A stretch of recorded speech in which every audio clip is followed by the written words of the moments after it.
សួស្តីអើយអ្នកទាំងអស់គ្នាសុខសប្បាយទេបងប្អូនយប់នេះខ្ញុំទៅលេងហើយខ្ញុំបានញ៉ាំធូរ៉េនបាទសួស្តីអ្នកនរនេះឥឡូវយើងមកបន្តធ្វើវីដេអូមួយដែលកំពុងតែ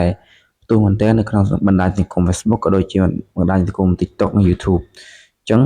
អ្នកនរជាដំបូងយើងចូលទៅកាន់ជ្រុំអ្នកនរប៉ុន្តែមុនការធ្វើសូមអ្នកនរជួយ Subscribe Channel របស់ខ្ញុំមួយផងដើម្បីទទួលបាននូវចំណេះថ្មីៗអញ្ចឹងជាដំបូងយើងចូលទៅកាន់ជ្រុំរបស់យើងមកបាទបន្តមកទៀតអ្នកនរចូលមកកាន់ជ្រុងរបស់យើងហើយយើងចូលទៅវាយពាក្យថាកូរីឡាបាទកូរីឡាអញ្ចឹងមកបាទនេះវាយកូរីឡា in ខ្មែរអញ្ចឹងទៅឬក៏វាយកូរីឡាអញ្ចឹងមកបាទអរគ្នាចាំបន្តិចទៅអញ្ចឹងយើងរើកន្លែង image នេះរូបភាពនេះដើម្បីយើងយករូបភាពហ្នឹងដើម្បីឲ្យបង្កើតជាប្រមអញ្ចឹងណាអញ្ចឹងវាគឺជាសត្វស្វាធំអញ្ចឹងទៅអញ្ចឹងឧទាហរណ៍ខ្ញុំយកសត្វឡើងនេះខ្ញុំចុចស្ទើលើវាមកចុចស្ទើហើយយកទុកកន្លែង desktop ដើម្បីងាយស្រួលរកអញ្ចឹងណាបាទអញ្ចឹងចុច save បន្តមកទៀតយើងចូលបន្ទាប់ពីយើងបាន save ហើយយើងចូលទៅកាន់ chat GPT របស់យើងហើយយើងឲ្យវាទៅសេជាប្រមប៉ុន្តែមុននឹងយើងទៅសេជាប្រមយើងទៅសេព័ត៌មានអំពីអ្វីចង់វាបង្កើតអញ្ចឹងណាយើងចូល translate របស់យើងមកយើងវាយជាស្រុកខ្មែរទៅ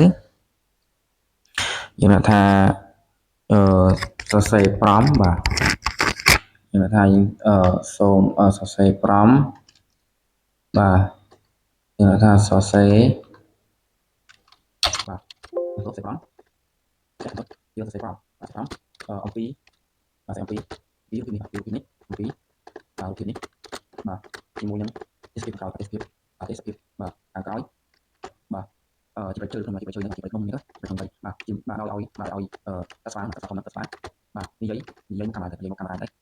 កាមេរ៉ាជាភាសាខ្មែរបាទឃើញមកហើយយើងនេះទៅហើយយើងដាក់អ្វីយើងចង់ឲ្យនិយាយចឹងណាហើយថាសុខសប្បាយសួស្តីចឹងទៅបាទទៅបាទសួស្តីបាទសួស្តីបងប្អូនទាំងអស់គ្នាបាទបងប្អូនទាំងអស់គ្នាបងប្អូនទាំងអស់គ្នាបាទ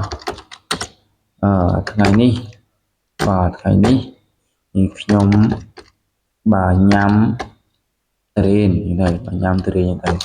ញ៉ាំទុរេនទៅហើយយើងចុចទៅហើយយើងយកនេះបាទវាកំពុងតែ select ហើយ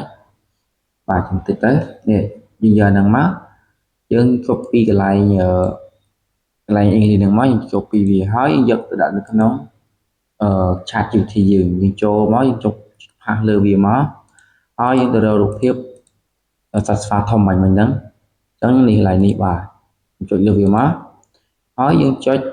សញ្ញាពូនេះដើម្បីវាធ្វើការ generate ជាប្រមរបស់យើងបាទរំចាំបន្តិចមកនេះវានឹងចិត្តជាប្រមរបស់យើងហើយអញ្ចឹងបន្ទាប់ពីយើងបានប្រមអញ្ចឹងហើយអ្នកនរគ្នាចុច copy ប្រមហ្នឹងទៅដាក់នៅក្នុង Google Gemini ដើម្បីឲ្យក្នុងនោះជា VO3 បង្កើតជាវីដេអូដូចជាសំឡេងយើងចុច select លើវាមកហើយយកវា copy ហ្នឹងមកអញ្ចឹងយើងចូលទៅក្នុង Google Gemini របស់យើងបាទដោយសារខ្ញុំមាន 3 account នេះខ្ញុំដាក់វាទាំង3ទៅបាទខ្ញុំចូលវាទាំង3មកហើយខ្ញុំ copy ផាសលើវាទៅបាទខ្ញុំចុចផាសលើវាទៅអានេះក៏ paste ចូលទៅនេះក៏ paste ប្រមចឹងដែរទៅហើយក៏ប៉ុន្តែយើងអាចបង្កើតជាវីដេអូប្រមផ្សេងទៀតបានអញ្ចឹងឥឡូវយើងបង្កើតបានកន្លែងផ្សេងដែលយើងចាំកាយអញ្ចឹងណាបាទឥឡូវយើងកុំអាខ្ញុំធ្វើតែវីដេអូមួយនេះសិនមកបាទចុចឲ្យវា generation ទៅដល់កន្លែងនេះយើងអាចបង្កើតជាវីដេអូផ្សេងឲ្យបង្កើតប្រមមួយទៀតបានណាបាទយើងអាចសរសេរប្រមមួយទៀតទៅឥឡូវខ្ញុំចូលទៅបង្កើតប្រមមួយទៀតដើម្បីដាក់កន្លែងនេះចេញអញ្ចឹងណាបាទអញ្ចឹងយើងឲ្យវា generate សិនទៅហើយយើងទៅចូលទៅយកប្រមមួយទៀតបាទចូលយកប្រមមួយទៀតអញ្ចឹងខ្ញុំចូលទៅកន្លែងប្រមមួយទៀតខ្ញុំឲ្យបង្កើតខ្ញុំយកអាលើដដែលអញ្ចឹងណាបាទចុច copy នឹងដដែលមកហើយយើងចុច paste មកយើងឲ្យវីដេអូទៅឲ្យវាបង្កើតជាអីបណ្ដោយយើងដាក់ថាកន្លែងនេះយើងឲ្យវាសេជាខ្មែរទៅបាទដាក់ថាថ្ងៃនេះណាទៅបាទថ្ងៃនេះ ខ្ញុំសុខសប្បាយទេបាទខ្ញុំសុខសប្បាយទេខ្ញុំសុខសប្បាយទេបាទសុខសប្បាយទេចឹងបាទសុខសប្បាយទេបាទសុខសប្បាយទេហើយខ្ញុំបាទហើយខ្ញុំក៏បានញ៉ាំបាយហើយដែរក៏បានញ៉ាំទៅក៏បានញ៉ាំផ្លែឈើចឹងទៅបាទញ៉ាំផ្លែឈើទៅបាទញ៉ាំផ្លែឈើចឹងណាបាទហើយកន្លែងនេះយើងអាចកែប្រែបានដាក់ថាចង់ឲ្យវាចម្អិនអាហារដាក់ cooking មកបាទដាក់ cooking បាទ cooking in ខ្មែរបាទ in ខ្មែរ food ទៅបាទណាបាទញ៉ាំអាហារខ្មែរទៅហើយយើងចុចលើសញ្ញាបាញ់ហ្នឹងមកយករូបភាពដែលយើងសែវទុកអញ្ចឹងយើងស្វាធំហ្នឹងចុច open មកបាទហើយចុច generate ទៅយើងបានប្រមមួយទៀតហើយអញ្ចឹងចាំបន្តិចមកបាទយើងបានប្រមមួយទៀតហើយយើងយកប្រមហ្នឹងទៅ copy ដាក់នៅក្នុង Gemini មួយទៀតទៅដើម្បីយើងមកវីដេអូមួយទៀតអញ្ចឹងណាបាទនេះអញ្ចឹងយើង copy paste អញ្ចឹងមកនេះអាប្រមនេះយើងអាចសរសេរតាមការពីចិត្តរបស់យើងបានចង់វាធ្វើអីក៏បានអញ្ចឹងណាយើងចូលទៅស្លេយើងសរសេរទៅតែយើងឧទាហរណ៍ប៉ុណ្ណឹងមកហើយយកវាទៅgenerate លើវីដេអូដែលយើងនេះលើបានវីដេអូមួយហើយអញ្ចឹងយើងសាក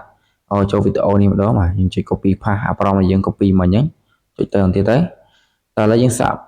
បងមើលវីដេអូដែលយើងធ្វើបាញ់មិញហើយនេះបាទនេះសួស្តីអើយអ្នកទាំងអស់គ្នានេះឥឡូវយើងបានវីដេអូហ្នឹងហើយខ្ញុំបានបរិច្ឆេទទៀន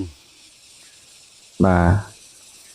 អញ្ចឹងយើងចូលទៅមើលវីដេអូនេះម្ដងទៀតវានឹង generate ឲ្យយើងហើយបាទ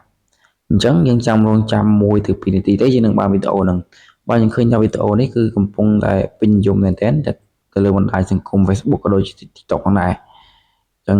អ្នកគ្នាយើងអាចរៀនធ្វើបានចំពោះប្រមយើងអាចកែប្រែតាមនឹងបានបាទយើងអាចកែប្រែតាមនឹងបានបាទយើងអាចឲ្យវាទៅសេព័ត៌មានអំពីអ្វីចូល Google Translate មកព្រោះបើសិនយើងចេះអង់គ្លេសយើងសរសេរជាហ្នឹងមកយើង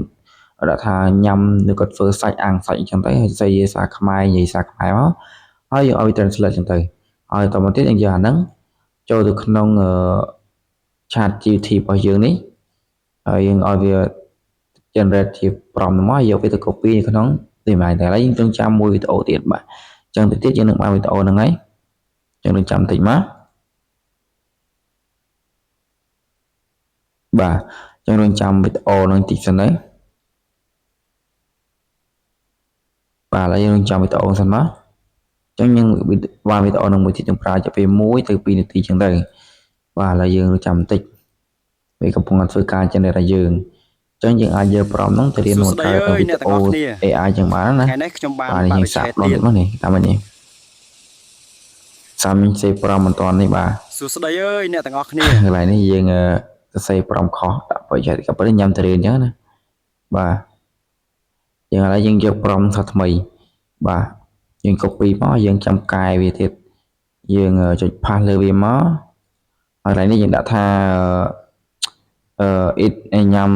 បានញ៉ាំទៅរៀនអញ្ចឹងទៅបាទគេថាញ៉ាំទៅរៀនណាញ៉ាំបាទទុរៀនចឹងមកបាទទុរៀនចឹងទៅទុរៀនហើយចឹងទៅបាទហើយចឹងទៅហើយយើងចុច generate ពីទៅវីដេអូលើយើងអាច download ទុកបានណាបាទយើងចុចសញ្ញា download មកហើយវានឹង download យើងហើយ Today I'm doing well ចូលទៅមើលវីដេអូនេះបាទចឹងវីដេអូយើងបង្កើតបាញ់នេះហើយបាទនេះវីដេអូនេះបាទចុចមកនេះអូនេះនិយាយជាភាសា Today I'm doing well and I also got សេជាភាសាខ្មែរប្រឡូកហើយចុចសញ្ញា download មកបាទចឹងវីដេអូរបស់ខ្ញុំគឺមានតែប៉ុណ្្នឹងទេចឹងអ្នកនរគ្នាអាចសាកធ្វើវីដេអូនឹងបានបាទតាមការពេញនិយមរបស់អ្នកនរគ្នាចឹងឡើយយើងចូលទៅមើលវីដេអូបាទយើងចូលទៅមើលអ្នកនរគ្នានេះវាកំពុងតែ generate ហើយចឹងយើងរំចាំបន្តិចមកអត់មានវិបាកទេយើងរៀនធ្វើទាំងអស់គ្នាទៅបាទវីដេអូនេះគឺមានតែប៉ុណ្្នឹងទេបាទចឹងអ្នកនរគ្នាជួយ subscribe channel របស់ខ្ញុំផងដើម្បីទទួលបាននៅចំណេះដឹងថ្មីៗបាទសូមអរគុណ